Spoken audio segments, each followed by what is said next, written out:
तारा आके लहंगा में लूडो सैया खेलना, लहंगा में लूडो सैया खेलना।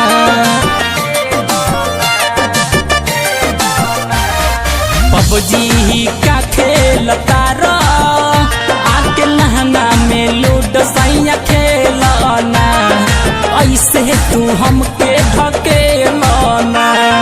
चीन वाला पबजी बना के भेजलस, इंडिया ना आदमी लूडो बनैलस। पबजी का खेल तारा हमर लहंगा में लूडो सैया खेलना, ऐसे तू हमके ढकेलना। पबजी का खेल तारा हमर लहंगा में लूडो सैया खेलना, ऐसे तू हमके ढकेलना।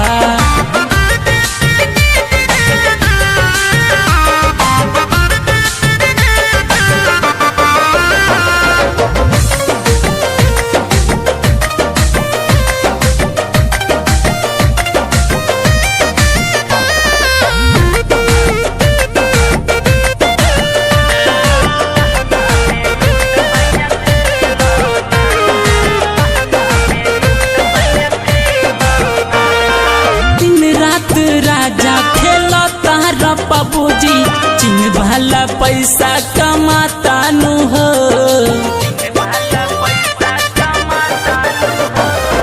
दिन रात राजा खेला तारा पबजी, चीन वाला पैसा कमाता नु हो। लगता कि इंडिया के करबा कंगाल, लोगों के कुछ ना बुझाता नु हो।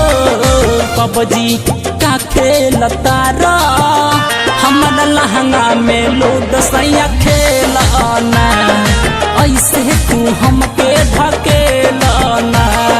पबजी का खेल तारा हमर लहंगा में लूडो सैया खेलना, ऐसे तू हमके ढकेलना।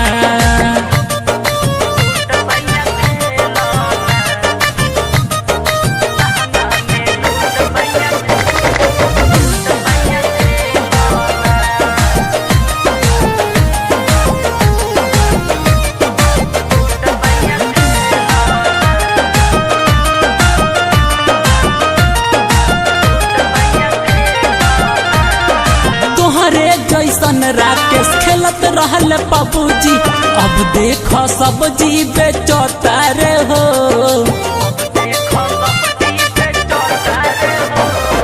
तोहरे जैसन राकेश खेलत रहल पबजी, अब देखो सब्जी बेचता रे हो। तोहरे के कहीं सुनो चंदन राजा, देवरा निकले धीरज पर कलबा हो।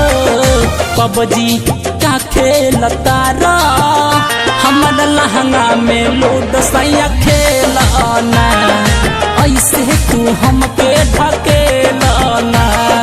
पबजी का खेल तारा हमर लहंगा में लूडो सैया खेलना, ऐसे तू हमके ढकेलना।